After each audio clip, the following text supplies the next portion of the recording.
Praise the Lord, saints and friends. This is Elder Adrian Hammond. We are continuing our series through our journey of Genesis. Right now we are on chapter number 3, and we were introduced to the serpent, which Satan had possessed, and then, of course, the fall of man and its implications. We dealt with the serpent, Satan himself, and the woman. Right now we're going to see what's happened to the man. Now understand that even though the woman was beguiled, she did not, she did not evade responsibility, but at least she was beguiled.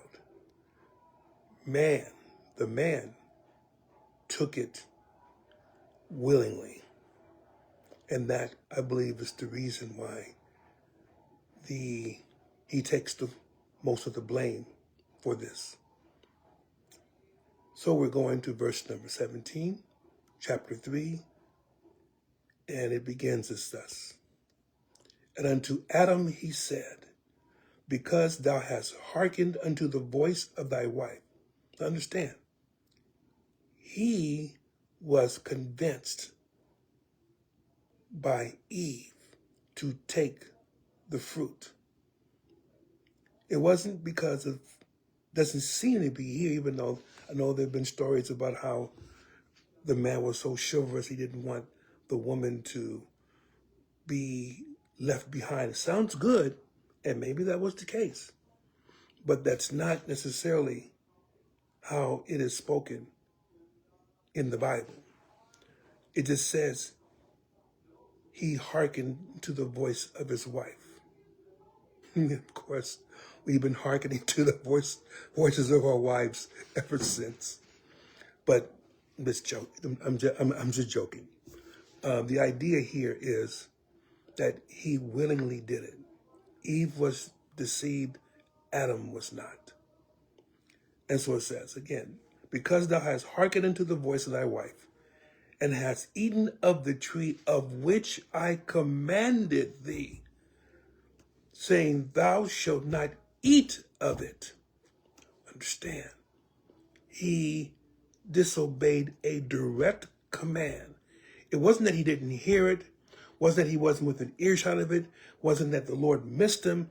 He told Adam specifically, do not eat of this. In fact, before Eve was made, or before the woman was made, Adam heard it from God himself. And most likely Adam told Eve of what not to do. So he bears the full responsibility of this transgression against God. And so you will see how what happens in the world takes place because of his rebellion against God. It says now, cursed is the ground for thy sake. Cursed means that in the Garden of Eden, Adam didn't have to do very much of anything at all to make sure the land was fertile enough for all the trees and the flowers. I'm sure it must have, Eden was a very beautiful site, beautiful location. But remember that the Lord had planted a garden in Eden and placed man there. So the garden was not the entire expanse of the earth. We don't quite know where the mountains were, or where the deserts, or where everything else were. But we do know that Adam was placed in a great place to be able to live a pretty carefree life. But because of his sin, cursed is the ground for thy sake. So what happens is that the ground is affected by the sin of man. And we have to understand this, saints of God. God has made us in his image. But what we've done to our environment, what we've done to our land, to our water, to our air, it perpetuates the curse. It makes living just that much harder. We have pollution. We disrupted the flow of rivers. We've stopped essentially the advent of rain in certain places, whereas it would veer off somewhere and another place goes dry. And all this talk about climate change, I truly believe that man has affected climate change. And it's going to take the power of God to restore the earth. But this is all part of what man has done in absence of being led by God. But the first thing it says, cursed is the ground for thy sake. In sorrow shalt thou eat of it all the days of thy life. It means it's going to be very hard to make a living. It's going to be extremely difficult. It's going to cause tears. It may even cause death. Maybe it gets too hot one day, too cold another day, too wet another day. But having to go out there and plow this land that does not give you the abundance of it for one reason or another, you will work in tears. In other words, working the ground, even though it was needful and useful for man to be able to take from the ground so he could eat thereof, it was going to be a exercise in hardship. And we can see even now the things that we do. Yes, technology has made things a bit easier, but really it hasn't. What it made us do is do things faster, which means that now we're responsible for more things and an ever-increasing load that we have to bear for us to seem as if we have caught up or are steady in what we do. And it causes us headaches, heartaches, heart attacks, strokes. We deteriorate, whether we're working from the ground or we're working with our hands or we're even working with our minds. You work with your mind, you do one thing. Now, okay, you should be able to do now 2 or 3 things more. And you have to do it the right way. Because if not, then you're in danger of being fired. In other words, essentially, even though people are seeking to have a job that they like, and there are some that do like their work, but they still have to put in the work for it. It's not like they can just sit down and let it go. It takes time. It takes effort. Anyone that tells you about starting their own job, starting their own business, they're working almost 24 hours a day. They essentially put everything that they can into that particular job or that particular business. Because if you don't, you'll fail. And it's become even more and more obvious as we keep going in this world. But it starts off with here. That essentially, yes, you're earning money to eat, but in many times, you're tired, you're upset, you're angry, you're crying because you cannot seem to finish what you are trying to finish. Something always gets in the way. That's the curse. Part of it, at least, other than the fact that we die. Didn't say anything about the women having to work. Now, in this society, the women does work. For many years, my wife worked with me, and I wish I could have taken her off her job. But I know that we wouldn't have been able to afford the things that we could actually get. Did this cause, well, I'm not going to get into that because that can be self-defeating. But the idea here is that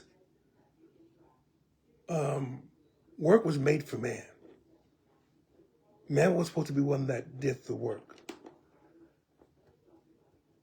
And that was ordained by God for us to do. If a woman comes in and helps you, men, if a woman helps you, thank God for that woman. Because according to the word of God, they're not obligated to do so. Their job is taking care of the family and the household. If they wish to work, then you treat them with the utmost respect that you can give as of one who has decided to be your help that's meet, that's suitable, that is compatible with you. Then verse number 18. Thorns also and thistles shall it bring forth to thee, and thou shalt eat the herb of the field. You know why you got thorns, thistles, weeds, pests that eat the plants? This is why. Everything was in perfect balance. Adam didn't have to do very much, but now he had to really apply himself. Thorns and thistles chokes out the crops that they're planting. Bugs go in, eat the roots, eat the leaves. Sometimes so bad that an entire crop is lost. They have to start all over again to prevent you from starving, you and your family from starving to death. And you have to understand, this is now in Moses' day. As Moses recorded this narrative of the beginning, he's showing you why things are so hard, why just farming something is not the easy. You don't just put a plant or put a seed in the ground and it just pops up. You have to tend it. You have to water it. You have to shelter it. You have to make sure it's not too much sun. And you have to make sure it's not too cold and it's not too hot. And there are things you're worried about. And when it comes up, you don't know if the wild beasts are going to come and eat the plant. You don't know if the pests are going to come and mess up the plant. You don't know if someone else is going to come and steal your plant. But essentially, there wasn't thorns and thistles before, at least not where man could cultivate. But now there is. And the difficulty in getting any weed eradicated, that it had to be weeded completely and continually in order to preserve your crop, to make sure you had something to eat. That's all sweat. That's all pain. That's all hardship. You work, it's hardship. If you have a job that you can rest with, thank God for it. Thank God for that. Because in most cases, the job is not supposed to be easy. It's not supposed to be something that you just, I just love, I love it. If you love it, wonderful. But it's still going to be hard for you. Just because work itself isn't supposed to be easy. That's the curse. That's the curse. Even as we're dealing with, let's say, herds, you are looking over animals. You still have to watch out for them now, even more so. Can't get too cold, they freeze to death. You lose your entire herd. Can't get too hot, many of them will end up getting heat exhaustion, heat stroke. They'll die right there in the middle of the field. You got to make sure where there's the water, where there's the right plants to eat. Some plants are poison. Then you got, of course, the animals that like to come and pick off a cow or a goat or a sheep. it gets to be a particular position, whereas it gets very daunting. And as we have shifted from rural to urban, it hasn't made it any easier. You're not working with your hands anymore. You're working with your mind. Or if you're working with your hands, you're working with machinery. Sometimes you're doing things over and over and over and over and over again, day after day, week after week, month after month, year after year. And it gets to a point where it's again, you're doing the same thing over. But because of that, you begin to become lax in your safety. And one day you may have an accident, lose an arm, lose a leg, even die from it. In other words, essentially, nothing is ever going to be so easy. It's like playing. If you ever think about it, even professional sports or entertainment, you know how they get up on stage and do all those things? You know how the players, they are amazing, but they practice all the time. They sweat. And they practice and they practice and they sweat and they sweat and they practice to hone their craft. It doesn't just come to them. Now, I'm going to mention one person just because of that particular area. If anyone remembers Kobe Bryant, he may have been abrasive to many people. He may have not have done things the way a lot of people had thought that he should. But one thing he did do, he practiced his craft religiously every single day. And the players, are reminiscing about, that's the one thing that they remember, that he was diligent in what he did. And that's how he got to be so good. But you cannot get the maximum out of whatever you do unless you put the maximum into whatever you do. It's not supposed to be easy. And if you're going to eat something, now it says, and thou shalt eat the herb of the field. There's something to eat, but now it's not always in the orchard or the trees. It's definitely not the trees in the Garden of Eden. But now you're dealing with, maybe you find an onion, maybe you find a turnip, maybe you find something else that grows out of the ground because you maybe can't reach to the trees to get the fruit because the fruits are on too high of branches. Whatever it is. But verse number 19 is really what it's telling. In the sweat of thy face shalt thou eat bread. And of course you have to convert the wheat into flour to make the flour into bread. And the whole process is time consuming and it's hard and it makes you sweat. In the sweat of thy face shalt thou eat bread. In the sweat of thy face thou shalt make things. In the sweat of thy face thou shalt work in your office. In the sweat of thy face should I draw plans for architecture. In the sweat of thy face shall I work in a manufacturing plant. In the sweat of thy face shall I go into a clothing manufacturing area and be in a sweat house. In the sweat of thy face, I shall try to show houses around to sell. I got to make this house, that house, that house, that house, so I can get my commission. No matter what work you do, it's going to require effort and lots of it. If you apply the minimum amount of effort, you will get the minimum amount of job, and you may not even have your job anymore. This was all ordained. So you can't get around it. The best thing that you can do is apply yourself to it. And if possible, you get to a point where others may be able to work for you, or you like the job enough that you don't mind the long hours. You don't mind the meetings that come up with things at the last minute. You don't mind the years of trying to hone your craft. But there is sweat involved. In the sweat of thy face shalt thou eat bread, till thou return unto the ground. That's where it hits you. After all you do, after all of the, after all, everything you've done, everything that you have worked for,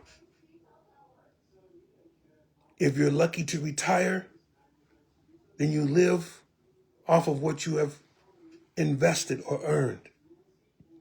But there still will come a time for all of us, if the Lord should delay his coming, that we will all return unto the ground. This is where it hits home, saints. This is where it hits home.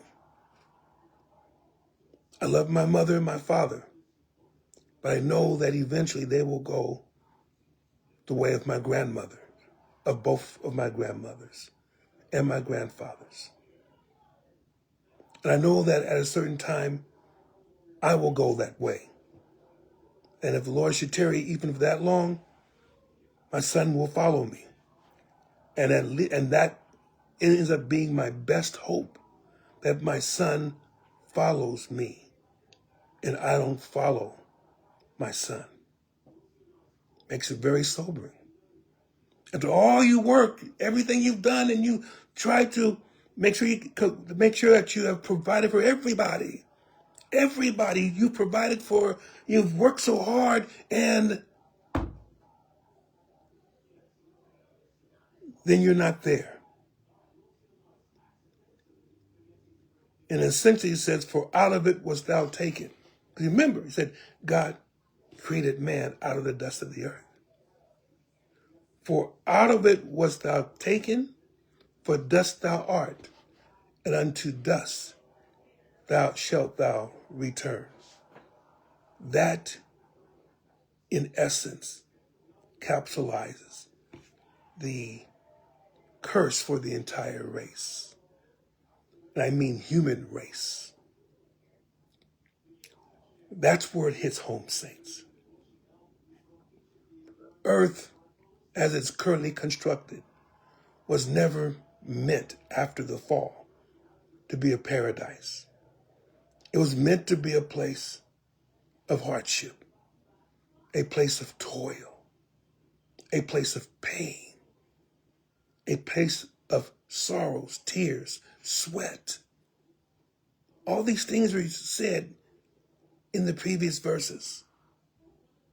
And at the end of all of that, we have to pass by the crucible of death, physical death, separation of the body from the soul and spirit.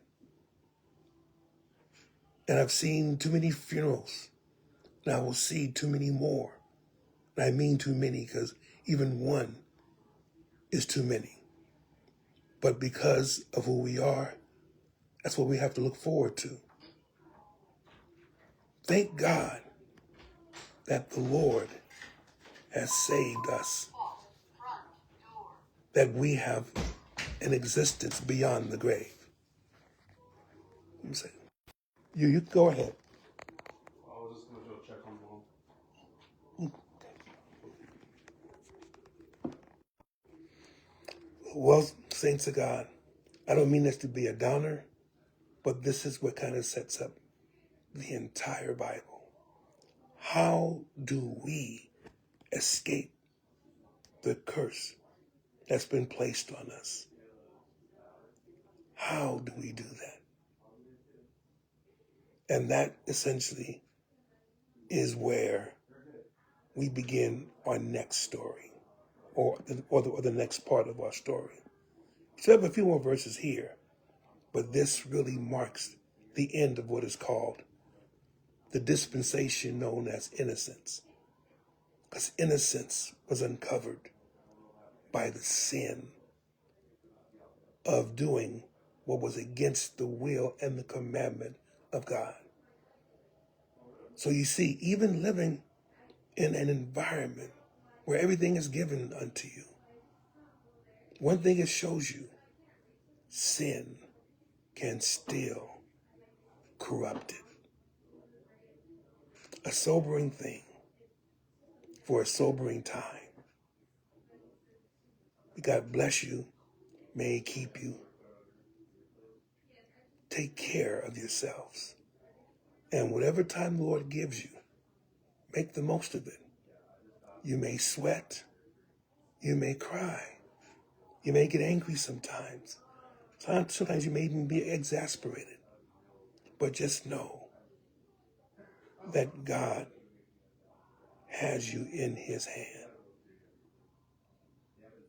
Your body may still have the curse, but we have a blessing that nullifies the curse after this body has deteriorated away. Keep up the hope, saints. And I love you in Jesus' name.